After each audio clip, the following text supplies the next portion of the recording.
You were never going to get a dime, Colin. Not after everything you put Mom and Dad through.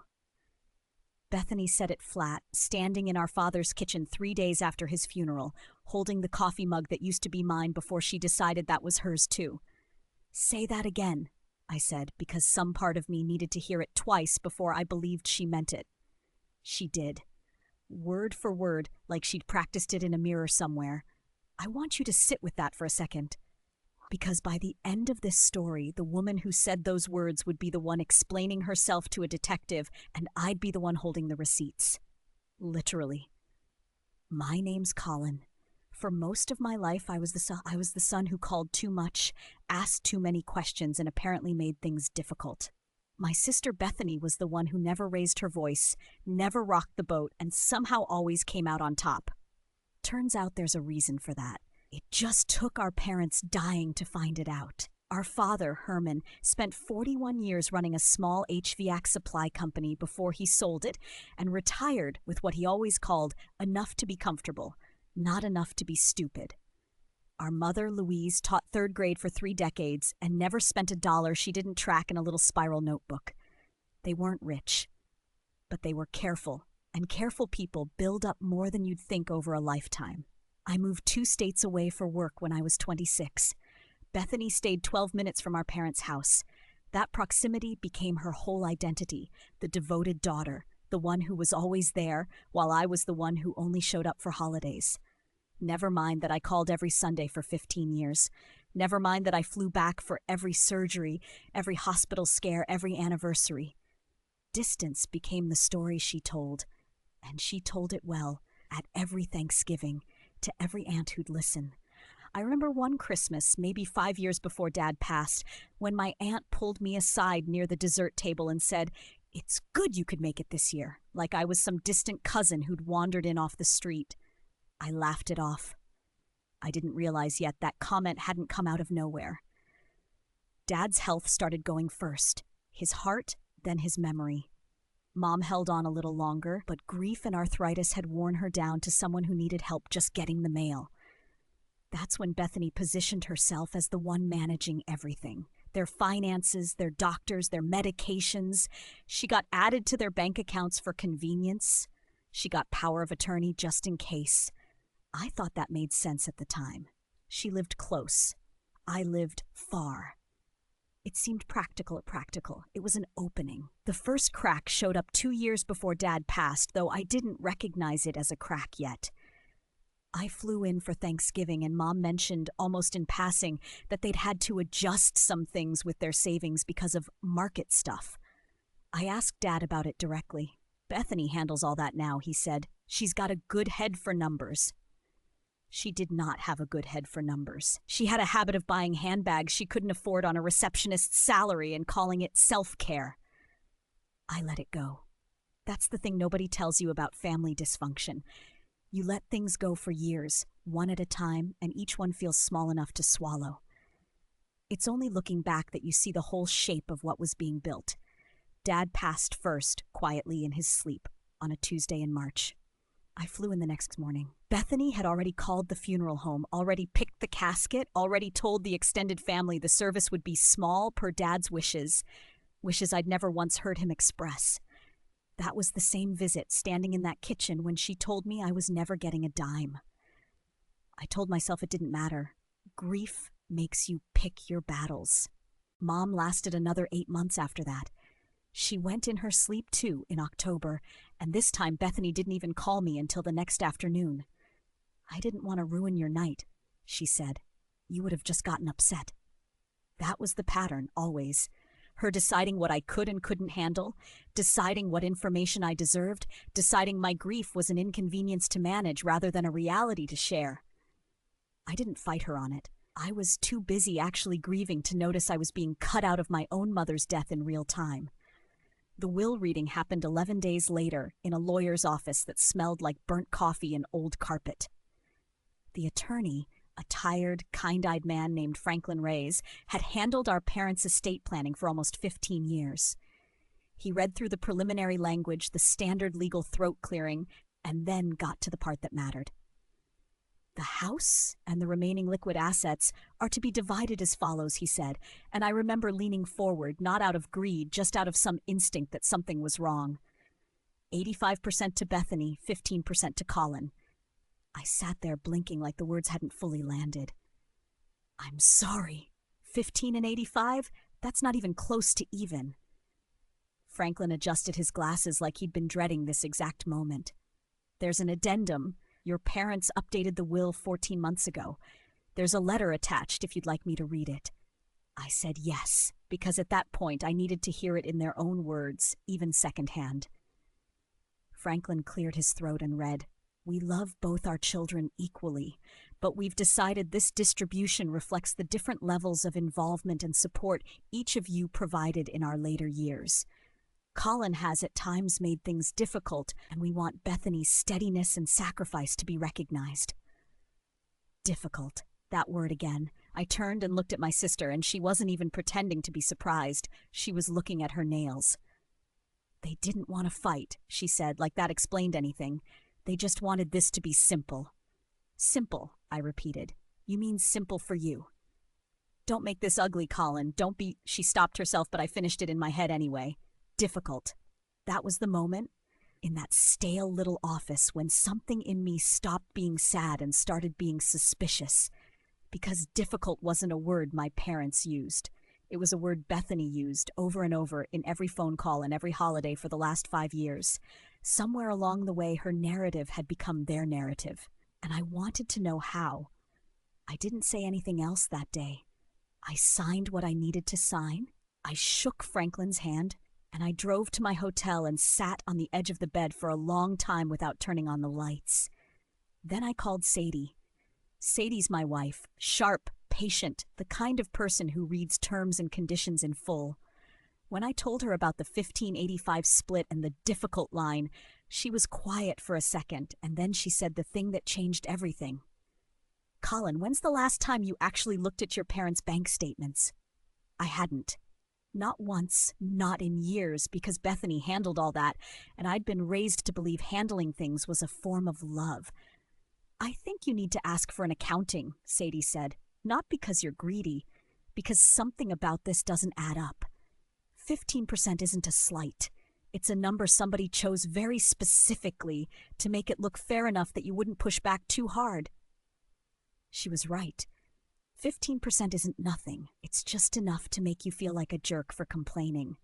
I decided to push back anyway. The next morning, I called Franklin and asked for a full accounting of the estate. Every account, every transaction, going back 5 years. As a named beneficiary, I had the right to request it. Franklin said Bethany, as executor, would need to provide it, but that the request was reasonable and he'd pass it along. She called me 4 hours later, and her voice had a new edge to it, thinner and faster than usual. Why do you need 5 years of statements? What exactly are you accusing me of? I'm not accusing you of anything, I said. I'm asking for information I'm legally entitled to. You're doing this because you're bitter about the split. This is exactly what Mom and Dad meant when they said you make things difficult. There it was again. That word deployed like a reflex, like a spell she'd cast so many times she didn't even need to think about it anymore. Bethany, I said, keeping my voice level, I just want to see the statements. If everything's clean, you have nothing to worry about. There was a pause on the line, just a beat too long. Fine, she said. I'll have Franklin send them. But this is going to look exactly like what it is. You punishing me for being the one who actually showed up. I hung up and sat with that phrase, punishing me for being the one who actually showed up, and something about how fast and rehearsed it sounded made my stomach turn. The statements came 2 weeks later in a manila envelope thick enough to need extra postage. I didn't trust myself to read them objectively, so I called an old college friend, Nadia Chen, who'd built a career doing forensic accounting for a regional firm. She specialized in exactly this: elder finances, estate disputes, the slow bleed of money that families don't notice until it's too late. Send me everything, Nadia said. Statements, transfer records, anything with a timestamp. Give me 2 weeks. 2 weeks turned into 3, and when Nadia finally called, her voice had a different weight to it than I'd expected. Not casual. Careful. Colin, I need you to sit down for this." I was already sitting, but I said okay. "Over the last 4 years," she said, "there's a pattern of transfers out of your parents' joint checking account into a secondary account under Bethany's name. Small ones at first, 200 here, 300 there, labeled things like reimbursement or groceries. But starting about 2.5 years ago, they get bigger and more frequent. How much bigger?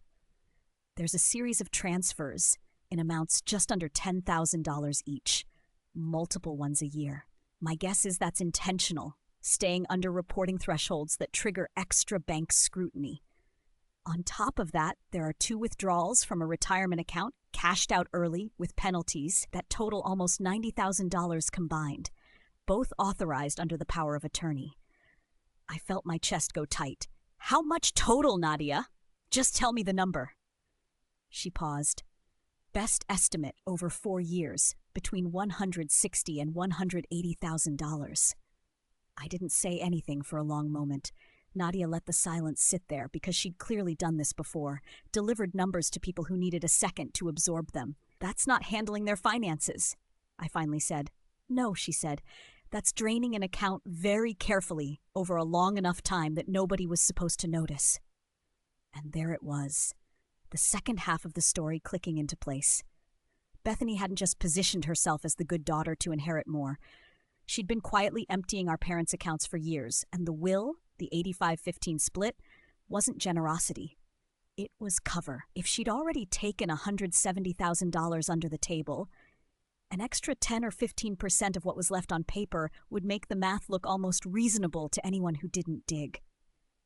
I called Sadie first. Then I sat on the porch for an hour, turning it all over, tried what kind of person I wanted to be about this.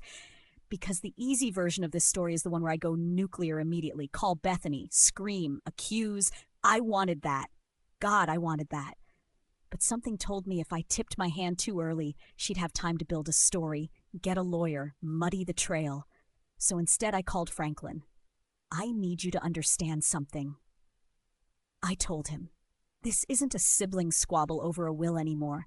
There's a pattern of financial exploitation here, and I have documentation. Franklin went quiet in that particular lawyer way that means they're already thinking 3 steps ahead. "Send me what you have," he said. "If what you're describing is accurate, this isn't just a probate issue. This could be elder financial abuse. That's a different conversation with different people in the room." Different people, it turned out, meant a detective named Ruth Okafor from the county's financial crimes unit, a woman with a low, patient voice and the kind of stare that made you want to confess to things you hadn't even done. I met with her 3 weeks later, Nadia's report in a folder between us on the table. Ruth flipped through it slowly, pausing at certain pages, occasionally making a small sound that wasn't quite surprise, more like recognition, like she'd seen this shape before. "This is a fairly classic pattern," she said. "Adult child gets power of attorney, starts with small borrowing, escalates once they realize nobody's checking. The early transfers under $10,000, that's not an accident. That's someone who did a little research on reporting thresholds." "So this is criminal," I said. "Not just a family mess." "If this holds up," Ruth said, "this is financial exploitation of a vulnerable adult, plus potential fraud related to how the power of attorney was used. That's a felony in this state. I'll need to open a formal investigation, subpoena the full bank records directly from the institution, and speak with your sister." "What happens to her if it's proven?" I asked. "Depends on the total and the circumstances. Restitution, almost certainly. Probation is common in cases like this if there's no prior record. Prison time is possible, especially if a judge decides the victims were particularly vulnerable." She looked at me carefully. "Are you prepared for either outcome? Because some people start this process wanting justice and stop wanting it the second it has a face on it." "She's had a face on it my whole life," I said. "I just didn't know what it looked like until now." I felt something loosen in my chest that had been wound tight for months. Not triumph exactly, relief, the kind that comes from finally being believed. "There's something else," I said, and I told her about the will, the addendum, the word difficult, that had been used against me for years. "I think she's been managing how our parents saw me for a long time. making herself look devoted while making me look absent. I think the will was designed so that if anyone ever did look closely, it would look like she was just being rewarded for good behavior. Ruth nodded slowly. That's a pretty sophisticated long game for someone to run on their own parents, she said, but it happens more than you'd think. People don't expect it from a daughter who shows up to every birthday. The investigation took 4 months. Bank records confirmed everything Nadia had found, and then a few transactions Nadia's initial pass hadn't caught, including a cash withdrawal of $12,000 made 2 weeks after our father's funeral, while Mom was still alive and, according to her own doctor's notes, in a documented state of cognitive decline. That last one was the piece that turned this from concerning to prosecutable. Because a withdrawal like that, made under power of attorney, from an account belonging to someone a doctor had already flagged as vulnerable, isn't a gray area. It's textbook. Bethany found out about the investigation the way you'd expect, a call from Ruth's office, requesting a formal interview. She called me that same night, and for the first time in our entire lives, I heard real fear in her voice instead of the practiced calm she used like armor. "Did you do this?" she said. "Did you actually call the police on your own sister?" "I called an accountant," I said. "The accountant found the numbers. The numbers called the police." "You don't understand what it was like," she said, her voice cracking in a way I'd never heard before. "Taking care of them every single day while you were off living your life. I earned that money. I earned all of it." "Then why hide it?" I asked. "If you earned it, why not just ask them for it?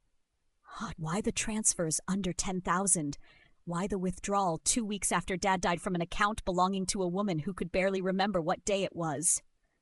She didn't have an answer to that. Just breathing, ragged and quick, on the other end of the line. "You're really going to let them charge me," she said, "over money that would have been mine anyway." "It wasn't yours anyway, Bethany. That's the whole point. And you didn't even wait for them to be in the ground before you started covering your tracks. You had a system, Bethany, a number you thought was safe, a story you thought was airtight, and a word, difficult, that you used on me so many times you convinced 2 people who loved us both that it was true." She didn't say anything else. I heard the call end, not a dramatic hang-up, just silence. Then the flat tone of a disconnected line. The formal charges came 6 weeks later. Financial exploitation of a vulnerable adult and 2 counts of fraud connected to how she'd used the power of attorney. Her lawyer pushed hard for a plea deal, and in the end, that's what happened. No trial, no headlines, just a quiet agreement in a courtroom that smelled almost exactly like Franklin's office. Restitution of the full amount Nadia had traced, $172,000, paid back over time. 5 years of probation. No prison, which surprised me at first, until Ruth explained that first-time offenders with no violence involved rarely got real time, no matter how much I might have wanted otherwise. The will itself got revisited, too. Once a court acknowledges that an estate document was influenced by someone actively defrauding the people who signed it, that document doesn't get to stand untouched. Franklin filed to have the distribution reconsidered, and after everything came out, in front of a judge who read every page of Nadia's report herself, the split changed. Not because I'd asked for revenge, because the 85% had never been a gift. It had been camouflage. Bethany and I don't speak now. Not out of some dramatic slammed-door finale, just the plain, quiet fact that there's nothing left to say to someone who spent 5 years building a version of you to justify what she was already doing. I think about her sometimes, mostly when I picture our parents at their kitchen table, trusting the daughter who lived 12 minutes away, never once imagining that proximity wasn't the same thing as loyalty. I still have that coffee mug, by the way, the one she was holding that day in the kitchen, the one that used to be mine. Small thing to care about, in the middle of everything else. But some days it's the detail that sticks the most. If you've ever been the one labeled difficult for simply asking questions, you already know how this story ends before I finish telling it. Subscribe for more stories like this one, and tell me in the comments. Would you have pushed back the way I did or let it go?